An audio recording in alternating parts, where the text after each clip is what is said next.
Hello students, हमने BA BSc का maths dynamic start करा था जो कि सेमेस्टर 6 का मैथ है। तो इसकी हमने 1.1 कंप्लीट कर ली थी। तो आज हम इसकी 1.2 स्टार्ट करेंगे। क्या टॉपिक है? Radial and transverse velocity and acceleration, polar coordinate. Polar coordinates कौन से होते हैं? जो आर और थीटा की फॉर्म में होते हैं। तो इसकी डेफिनेशन इंपॉर्टेंट है बहुत। क्या होती है? रेडियल और ट्रांसवर्स वेलोसिटीज। पहले आती है रेडियल और ट्रांसवर्स वेलोसिटीज क्या होती है। तो मैं अब इसको आपको डायग्राम से बताती हूँ क्या है। कंसीडर एक पार्टिकल। देखो ये चीज़ है, ये कर्व है, ठीक है। एक पार्टिकल जो है, एक पार्टिकल मूव कर रहा है एक प्लेन कर्व में सच डैट ये जो पॉइंट है, ये पी पॉइंट पर पार्टिकल की पोजीशन है। क्लियर हुई? एक कर्व है, पार्टिकल जो है इस कर्व के अलोंग मूव कर रहा है। इस पॉइंट पर, इस पी पॉइंट पर पार्टिकल की पोजीशन है एट टाइम टी पर, referred O as a pole and O X उसकी इनिशियल लाइन है, ठीक है। तो अब जो ये पी पॉइंट पर है, ये ले ली पार्टिकल की वेलोसिटी। ये क्या है? पार्टिकल की जो वेलोसिटी है। अब मैंने इस वेलोसिटी को इसके कंपोनेंट में रिजोल्व कर लिया, v कोस अल्फा और v साइन अल्फा। कैसे? ये जो है, ये इस इनिशियल लाइन के, ये जो ये है r, ये क्या होता है इसका? ये होता है इसका रेडियस वेक्टर। अब आपको पता लगेगा कि रेडियस वेलोसिटी कैसे बनती है। देखो v को, ये है, ये इस लाइन के साथ अल्फा एंगल बना रहा है। जिसके साथ एंगल बनता है उसको हम कोस लेते हैं, दूसरे वाली साइड को साइन लेते हैं। क्लियर है? तो और क्या है, जो ये वाला है और जो दोनों कंपोनेंट होते हैं, जो उसके बीच का एंगल होता है वो 90 डिग्री होता है। ये अगर इसके साथ अल्फा बना रहा है तो ये वी कोस अल्फा होगा, ये वी साइन अल्फा होगा, क्योंकि जिसके साथ एंगल होता है उसको हम कोस लेते हैं। अब मेन डेफिनेशन इसी से ही आपकी स्टार्ट होगी। क्या कहता है? The resolve part of the velocity of P. एक पार्टिकल है इस कर्व पर, ये पी पॉइंट पर, कर्व पर मैंने क्या करा, इसकी वेलोसिटी ली। इसकी वेलोसिटी कैसे होगी? इस साइड होगी इसकी वेलोसिटी है इसकी वेलोसिटी को रिजोल्व कर लिया इसके कंपोनेंट्स में। ये इसके कंपोनेंट्स के बीच में 90 डिग्री का एंगल होगा। ये जो कंपोनेंट है ये वाला, इसके साथ, इस लाइन के साथ, ये जो वेलोसिटी है इस लाइन के साथ, ये जो लाइन है आपकी, ये वाली वेलोसिटी इसके साथ अल्फा एंगल बना रही है, जो एक्स एक्सिस के अबाउट कंपोनेंट है ये वाला। तो जिसके साथ कंपोनेंट, जिसके साथ अल्फा एंगल बनता है उसके साथ वी कोस अल्फा, दूसरे के साथ वी साइन अल्फा। अब देखो ये क्या होता है, ये होता है आपका रेडियस वेक्टर, ठीक है। ये रेडियस वेक्टर होता है। ये क्या है? ये रेडियस वेक्टर इसके साथ एक्स, जो इनिशियल लाइन है उसके साथ थीटा एंगल बना रही है। पहले पार्टिकल की पोजीशन यहाँ थी, उसके अलोंग इसका जो रेडियस वेक्टर था वो ये था।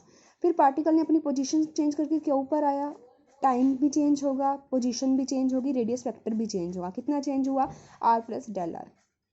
अब जो मेन डेफिनेशन यहाँ से सीखने वाली है वो क्या है कि जो वेलोसिटी, जो कंपोनेंट वेलोसिटी का रेडियस वेक्टर के अलोंग होता है उसको आप बोलते हो radial velocity. The resolve part, पहले आपने क्या करा, एक पार्टिकल लिया, उसकी वेलोसिटी ली, उसको रिजोल्व करा, और जो रिजोल्व पार्ट आपका एक्स रेडियस वेक्टर के अलोंग होगा उसको आप बोलोगे radial velocity. The resolve part of velocity along the radius vector, ये रेडियस वेक्टर है, और जो पार्ट रेडियस वेक्टर के अलोंग होगा उसको क्या बोलोगे? Radial velocity. और जो पार्ट उसके परपेंडिकुलर, या फिर दूसरा जो पार्ट होगा जो अलोंग होगा उसके पी के, but at right angle to radius vector, ये रेडियस वेक्टर है। देखो यही बात है कि ये जो है यहाँ पर एक वेलोसिटी वी कोस अल्फा है, एक वेलोसिटी वी साइन अल्फा है। ये वेलोसिटी रेडियस वेक्टर के अलोंग है, उसको आप, जो वेलोसिटी रेडियस वेक्टर के अलोंग होगी उसको आप क्या बोलोगे? Radial velocity. और जो वेलोसिटी रेडियस वेक्टर के परपेंडिकुलर होगी उसको क्या बोलोगे आप? Transverse velocity. The resolved part of the velocity at p along a line through p but at right angle to radius vector OP and in sense in which theta increase और इसमें r increase होता है, then known as the transverse velocity. Next definition है radial and transverse acceleration. क्या होता है? Consider एक particle moving in a plane such that P r comma theta its position at a time t referred O as a pole O X. वही है। देखो अब इसमें क्या था? रिजोल्व पार्ट किसका? रेडियस वेक्टर का। इसमें क्या है? द रिजोल्व पार्ट एक्सेलरेशन का पी पर along the radius vector in sense of are increasing is radial acceleration. वही रिजोल्व पार्ट एक्सेलरेशन का P along the line but right angle to radius vector, उसको हम ओपी।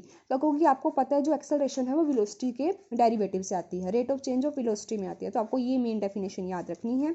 उसके बाद क्या है एक्सेलरेशन, और इसमें क्या एक्सेलरेशन में क्या हो जाएगा, रिजोल्व पार्ट किसका, एक्सेलरेशन का। जैसे इसमें रिजोल्व पार्ट किसका करा था, velocity along radius vector is known as the radial velocity, along perpendicular to the radius vector is known as the transverse velocity। Same यहाँ से आएगा रेडियल और ट्रांसवर्स एक्सेलरेशन। ठीक है जी, तो हम इसका जो ये प्रूफ है, जो इसका एक्सप्रेशन है, इसको हम बाद में करेंगे। तो पहले हम इसके फॉर्मूलेज याद रखने हैं आपको कि रेडियल वेलोसिटी का फॉर्मूला क्या होता है, रेडियस वेलोसिटी का फॉर्मूला होता है dr/dt। एक ये फॉर्मूला आपको याद होना चाहिए। 4 फॉर्मूलेज हैं, रेडियल वेलोसिटी का फॉर्मूला, ट्रांसवर्स वेलोसिटी का formula, radial and transverse acceleration का। रेडियल एक्सेलरेशन का फॉर्मूला होता है आपका ये वाला, एक आपको ये याद रखना है। 3 फॉर्मूलेज, और चौथा आपका ये रहा, ये कौन सा है, ट्रांसवर्स एक्सेलरेशन का। अब डायरेक्ट हम इसमें क्वेश्चन में अप्लाई करेंगे इन चारों फॉर्मूलेज को। हाँ जी, हम इसके क्वेश्चंस देखते हैं। फर्स्ट एग्जांपल है, एक पॉइंट है P moves with a constant angular velocity. मतलब जो आपकी एंगुलर वेलोसिटी है वो क्या है, कांस्टेंट आपको गिवन है। अबाउट ए O, जो आपका पोल हम जिसको लेट करते हैं, वेयर O इज द पोल दे रखा है आपको, ऑफ द एंगुलर स्पायरल है, उसकी इक्वेशन दे रखी है r is equals to a e theta. मतलब पोलर फॉर्म में दे रखी है, और रिलेशन आपका किस किस में है, r एंड थीटा में है इक्वेशन। ऑब्टेन करनी है आपको radial and transverse acceleration of P की। तो देखो कुछ नहीं करना, आपको डायरेक्ट रेडियल और ट्रांसवर्स एक्सेलरेशन का फॉर्मूला पता होना चाहिए। तो अभी हमने स्टडी करा है रेडियल एक्सेलरेशन का फॉर्मूला। रेडियल एक्सेलरेशन का फॉर्मूला आपके पास होता है d2r/dt² minus r into d थीटा/dt का होल स्क्वायर। तो बस आपने इस फॉर्मूले में अपनी इक्वेशन पुट करनी है और आपका यहाँ से रेडियल एक्सेलरेशन निकल जाएगी। देखो क्या गिवन है, r, ये इक्वेशन दे रखी है आपको, r equal to a e theta. तो सबसे पहले, और आपको एक और चीज़ गिवन है कि जो एंगुलर वेलोसिटी है वो क्या है, कांस्टेंट है। एंगुलर वेलोसिटी आपने पिछले लेक्चर में स्टडी करी थी, वो क्या होता है, किससे डिनोट करते हो आप उसको, एंगुलर वेलोसिटी होती क्या है, जो रेट ऑफ चेंज किस में आता है, थीटा में। थीटा में जितना चेंज आता है वो क्या होती है, आपकी एंगुलर वेलोसिटी होती है। तो d थीटा/dt कितना दे रखा है आपको, कांस्टेंट। कांस्टेंट हमने उसको क्या ले लिया, ओमेगा ले लिया कांस्टेंट। तो इसको डिफरेंशिएट करा आपने with respect to t, r वाली इक्वेशन को, to dr/dt a e theta into d थीटा/dt की वैल्यू पुट कर दी। फिर अगेन डिफरेंशिएट करा, क्यों कर रहे हैं, क्योंकि हमें इस इक्वेशन को इस फॉर्मूले में पुट करना है। इसके लिए आपको क्या क्या चाहिए, आपको 2 बार r का डेरिवेटिव करना है विद रिस्पेक्ट टू t, और 1 बार थीटा का डेरिवेटिव करना है विद रिस्पेक्ट टू t। तो देखो ये आपके पास थीटा का डेरिवेटिव d थीटा/dt, ये आपको चीज़ गिवन थी। मैंने आपको बार बार बोला है कि डायनेमिक्स में आपको हर एक जो क्वेश्चन की स्टेटमेंट है उसको ढंग से पढ़ना है, एक एक वर्ड पढ़ना है। देखो यहाँ से आपको क्लियर हो गया था कि एंगुलर वेलोसिटी मतलब d थीटा/dt आपको गिवन है, आपको निकालने की जरूरत ही नहीं है। वो कितना दे रखा है, कॉन्स्टेंट मतलब हम उसको ले सकते हैं ओमेगा। सेकेंड थिंग आपको क्या गिवन थी, डिफरेंशिएट करा with respect to t, dr/dt, क्योंकि आपको वैल्यू गिवन था r equal to a e theta, ये चीज़ गिवन थी, आपने इसका डेरिवेटिव करा। फिर उसने आपने क्या करा, उसके बाद इसको इसमें पुट कर दिया, w की वैल्यू यहाँ पर पुट कर दी, d2r d theta square, w constant है, r dr/dt, dr/dt की वैल्यू यहाँ से पुट कर दी। तो उसके बाद रेडियल एक्सेलरेशन में वैल्यूज पुट करी सबकी, d2r dt स्क्वायर कितना दे रखा है आपको, ओमेगा स्क्वायर, r आपने निकाल दिया, ये रहा, ये r एज इट इज, इसकी वैल्यू ओमेगा थी, ओमेगा का स्क्वायर दिस, तो यहाँ से 0 आ गया। अब ट्रांसवर्स एक्सेलरेशन का फॉर्मूला क्या पढ़ा था आपने, 1/r इंटू d/dt, मतलब डेरिवेटिव किसका, अंदर वाला क्या है, अंदर r square d थीटा/dt, 1/r d थीटा/dt कितना है, ओमेगा, ओमेगा कितना है आपका, कांस्टेंट है, इसको बाहर लेके जा सकते हैं। तो और r का डेरिवेटिव करना है, r स्क्वायर का डेरिवेटिव 2r, तो यहाँ से आपका सोल्व करके आंसर आ जाएगा। अब हम इसका सेकेंड एग्जांपल देखते हैं। एक particle moves along a circle की इक्वेशन दे रखी है, r is equal to 2a cos theta in such a way that its acceleration towards the origin is always 0।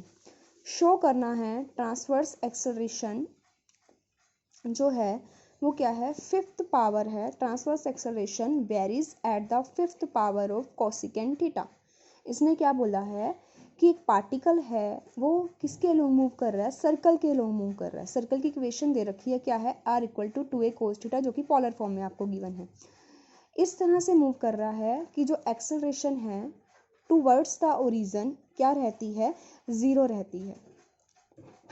Towards the origin, towards अभी हमने बात करी, ओरिजिन रेडियस वेक्टर के along कौन सी एक्सेलरेशन जीरो होगी, रेडियल एक्सेलरेशन जीरो होगी।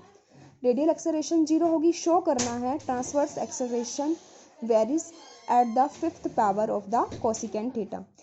The given curve is this, differentiate first with respect to t, differentiate with respect to t, dr by d t equal to 2a, cos theta का formula कितना होता है, sine minus sine theta d theta by d T.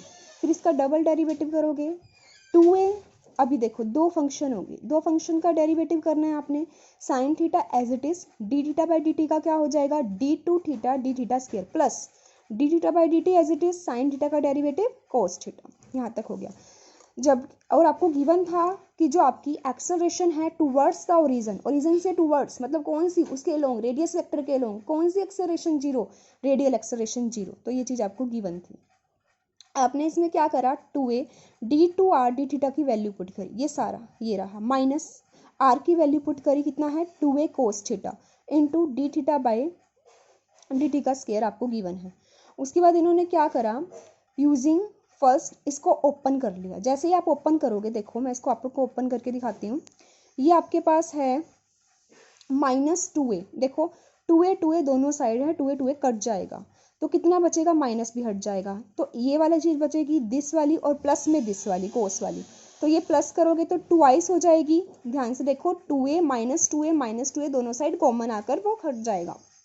Sign एक term ये है, एक term ये है, और एक प्लस में दिस है, तो दिस और दिस प्लस में ट्वाइस ऑफ दिस हो जाएगी। अब d two theta d t square दोनों साइड कॉमन है, सॉरी साइन थीटा। अब इन्होंने क्या करा, आपको ट्रांसवर्स एक्सेलरेशन लेकर आना है। ट्रांसवर्स एक्सेलरेशन का फॉर्मूला होता है ये वाला। तो इसके लिए अब आपको क्या क्या चीज़ चाहिए, इन्होंने निकाल रखा है। सबसे पहले डिवाइड कर दिया दिस से, तो इन्होंने ये चीज़ निकाल दी, d two theta d theta का स्क्वायर बाई में दिस। अब क्या कर लिया, इसका इंटीग्रेशन कर लिया। ये काम क्यों कर रहे हैं, हमें ये चीज़ निकालनी है। मेन आपको देखो स्टेटमेंट क्लियर होनी चाहिए, उसके बाद सिर्फ इसकी न्यूमेरिकल वर्क है, इंटीग्रेशन है, डिफरेंशिएशन है, उसके अलावा कुछ नहीं है। इसका इंटीग्रेशन होता है this by this log this, plus में इसका integration 2 log sine theta log c constant of integration, तो 2 पावर में चला जाता है log में, ये चीज़ आ जाएगी। प्लस में हो जाएगा log a plus log b, log a plus b, log a into b, दोनों साइड से log कैंसिल हो जाएगा। पहले आप इसको स्टेप लिख सकते हो, log of D theta by d T into sine square theta किसके इक्वल आ जाएगा, log c, दोनों साइड log हैं तो कट जाएगा, तो D theta by d T यहाँ से वैल्यू आ गई। अब ट्रांसवर्स, अब आपके पास ये निकल गया। ये सारा स्टेप क्यों करा, क्योंकि आपको D theta by d T चाहिए था। अब इसमें वैल्यूज पुट कर दी, इसको सोल्व करा, और यहाँ से आपके पास आंसर आ गया कि जो ट्रांसवर्स एक्सेलरेशन है वो वेरी करता है fifth power of cosecant theta. ठीक है जी, अब इसका हम नेक्स्ट क्वेश्चन देखते हैं। The velocity of a particle along and perpendicular to the radius vector from of fixed origin. The velocities दे रखी हैं ऑफ अ पार्टिकल की, अलोंग एंड परपेंडिकुलर। अलोंग मतलब रेडियल वेलोसिटी, परपेंडिकुलर मतलब कौन सी होगी, जो रेडियस वेक्टर के अलोंग होती है वो होती है रेडियल वेलोसिटी, जो रेडियस वेक्टर के परपेंडिकुलर होती है वो कौन सी होती है, ट्रांसवर्स वेलोसिटी। मतलब रेडियल वेलोसिटी दे रखी है ये वाली, ट्रांसवर्स वेलोसिटी दे रखी है ये वाली। शो करना है कि पाथ आपका ये है। Also prove that component of acceleration, मतलब आपको एक्सेलरेशन के कंपोनेंट्स ही बताने हैं, मतलब रेडियल एक्सेलरेशन ये है, ट्रांसवर्स एक्सेलरेशन ये है। Here the velocities along the radius vector is this and velocity perpendicular to this. तो ये कौन सी है, रेडियल, और ये कौन सी है, ट्रांसवर्स। देखो इन्होंने ये चीज़ गिवन है कि हमें d r by d t दे रखा है this, and r into d theta by d t दे रखा है म्यू थीटा स्क्वायर। अब क्या करा, हमें इसका पाथ बताना है। देखो पाथ की इक्वेशन निकालनी है तो ये आपको ध्यान रखना पड़ेगा। क्या करा, दोनों इक्वेशंस को डिवाइड कर दिया। जैसे ही डिवाइड करोगे चेंज कर लिया, थीटा वाले को एक साइड ले लेंगे, आर वालों को एक साइड लेंगे, तो इन्होंने इसका इंटीग्रेशन कर दिया, यहाँ से आपका रिक्वायर्ड पाथ निकल जाएगा। फिर क्या करा, now D r by d T की वैल्यू लिया, डबल डेरिवेटिव करा। क्यों करा, क्योंकि हमें अब क्या निकालना है, हमें निकालना है रेडियल, हमें एक्सेलरेशन बतानी है। हमारे पास क्या गिवन था, हमारे पास रेडियल वेलोसिटी। आपसे ये भी पूछा जा सकता है कि आपको रेडियल एक्सेलरेशन रेडियल वेलोसिटी और आपको रेडियल वेलोसिटी और ट्रांसवर्स वेलोसिटीज दे रखी हैं, क्या आप उससे एक्सेलरेशन निकाल सकते हो? हाँ जी, हम निकाल सकते हैं। कैसे, क्योंकि इसमें दो क्वेश्चन दे दिए। एक तो कहा पाथ फाइंड आउट करो, मतलब लैम्डा बाय थीटा, तो इन दोनों को डिवाइड करोगे, दोनों वेलोसिटीज को, यहाँ से इसको सोल्व करोगे। अब हमें निकालना है एक्सेलरेशन के कंपोनेंट, मतलब रेडियल एक्सेलरेशन कंपोनेंट्स तो वही होते हैं, और क्या निकालना है, ट्रांसवर्स एक्सेलरेशन निकालना है आपने। तो इन्होंने क्या करा, निकल गया ये रेडियल, आपको रेडियल एक्सेलरेशन का फॉर्मूला पता है, दिस होता है, और ट्रांसवर्स एक्सेलरेशन का फॉर्मूला पता है, दिस होता है। तो क्या करा, किसकी हेल्प ली, जो आपको गिवन था रेडियल वेलोसिटीज और ट्रांसवर्स वेलोसिटीज की। D r by d T this होता है, डबल डेरिवेटिव निकाला, उसमें D r by d T की वैल्यू पुट कर दी, दिस आ गया। Also D theta by d T क्या होता है, दिस होता है। यहाँ से रेडियल एक्सेलरेशन आ जाएगा, इसमें वैल्यूज पुट कर देना, ट्रांसवर्स की वैल्यू पुट कर देना। जो समझ ना आए आप लेक्चर में या कभी भी पूछ सकते हो कमेंट बॉक्स में मैसेज करके, सिर्फ इस चीज़ को सोल्व करना है। मेन मैंने बताया डायनेमिक्स में सिर्फ स्टेटमेंट क्लियर होनी चाहिए आपको, उसके बाद क्वेश्चंस में कुछ नहीं है, ठीक है जी। तो उसके बाद अब इसके हमारे पास बचते हैं fourth example, fifth, sixth, 5 examples और हैं जिसको हम इसके नेक्स्ट लेक्चर में करेंगे। एक बार आज इसका 8th एग्जाम्पल देख लेते हैं, उसके बाद जो 4 बच गए हैं वो हम इसके नेक्स्ट लेक्चर में करेंगे। तो 8 की बजाय हम इसका 6 कर लेते हैं, 6 बिल्कुल सेम है या तो इसको हम देख लेते हैं, बाकी 4 एग्जाम्पल बचे हुए हम नेक्स्ट लेक्चर में करेंगे। रेडियल और ट्रांसवर्स वेलोसिटी दे रखी हैं, प्रोपोर्शनल हैं ईच अदर के। प्रोपोर्शनल का मतलब रेडियल वेलोसिटी जो है वो प्रोपोर्शनल डायरेक्टली प्रोपोर्शनल है, ये नहीं दे रखा इनवर्सली या कन्वर्सली। इनवर्सली तो प्रोपोर्शनल में सीधा इन्होंने प्रोपोर्शनलिटी कांस्टेंट ले लिया। दे रखा है शो करो कि पाथ इक्वी एंगुलर स्पाइरल है if in addition to above the radial and transverse acceleration are also proportional to each other. Show करना है कि वेलोसिटी जो है सेम है। तो इस क्वेश्चन को आप एक बार खुद ट्राई करना, मैं आपको इसका हिंट दे देती हूँ कि रेडियल ट्रांसवर्स वेलोसिटीज प्रोपोर्शनल है। एक इक्वेशन ये बनेगी, ये रेडियल वेलोसिटी होती है, ये ट्रांसवर्स वेलोसिटीज होती हैं, ये प्रोपोर्शनल है, मतलब के कांस्टेंट और प्रोपोर्शनैलिटी दे रखे हैं। सॉल्व करना, ये इसको वही इंटीग्रेशन करना पड़ेगा, आर वाले को अलग कर देना, थीटा वाले को अलग कर देना। तो यहाँ से आपके पास इक्वेशन निकल जाएगी। ये इक्वेशन किसकी होती है, इक्वी एंगुलर स्पाइरल की। आपको याद रखनी पड़ेगी, जो आप कैलकुलस में पढ़ के आए हो सारी इक्वेशंस। फर्दर आपको गिवन है radial acceleration proportional to transverse acceleration. Proportional है तो इसमें म्यू कांस्टेंट और प्रोपोर्शनैलिटी ले लिया, ये आ गई। तो नाउ वी शैल एलिमिनेट करेंगे D theta by d T from first and second. Eliminate करने के लिए डी थीटा को क्या है, इन्होंने फर्स्ट से D theta by d T की वैल्यू निकाली, कितनी आ जाएगी 1/kr। ये देखो ये चीज़ आ गई, और इसको सेकेंड इक्वेशन में पुट कर दिया। यहाँ से सोल्व करके वही सेम करा, तो यहाँ से इन्होंने क्या निकाल दिया, वेलोसिटीज। हमें जो गिवन था, हमें शो करना था वेलोसिटी ऑफ पार्टिकल्स की vary as the same power of the radius velocity. तो इस चीज़ को आप एक बार सोल्व करके देखना, ठीक है। उसके बाद इन्होंने यहाँ से d2r/dt की वैल्यू निकाल रखी है। पहले इन्होंने इसको सोल्व करा, आपके पास ये आंसर आ गया, ठीक है। इसको हम ये चीज़ लिख सकते हैं d2r दिस बाय में दिस। इसको हमने क्या लिख दिया, वेयर ए इन्होंने कांस्टेंट ले लिया क्योंकि कांस्टेंट ऑफ प्रोपोर्शनैलिटी था। फिर इसका इंटीग्रेशन करा, हेंस आपके पास ये आ गई। फर्स्ट वेलोसिटी पार्टिकल की आपके पास ये चीज़ होती है, ठीक है, क्योंकि दो कंपोनेंट से मिली होती है, इसलिए हमने वेलोसिटीज ऑफ पार्टिकल की, वेलोसिटी ऑफ पार्टिकल की अगर निकालनी हो तो क्या होता है, मैग्नीट्यूड दोनों वेलोसिटीज का, रेडियल वेलोसिटी का भी और ट्रांसवर्स वेलोसिटी का भी मैग्नीट्यूड निकालना है। तो हमें ये चीज़ शो करनी थी। Same as the radius vector. Radius vector क्या है आपके पास, आर है। तो इसको ट्राई करके देखना, कोई डाउट आए तो आप लेक्चर में पूछ लेना। तो आज के लिए इतना ही। जो इसके बचे हुए 4 एग्जाम्पल्स हैं हम उसको नेक्स्ट लेक्चर में करेंगे। Thank you.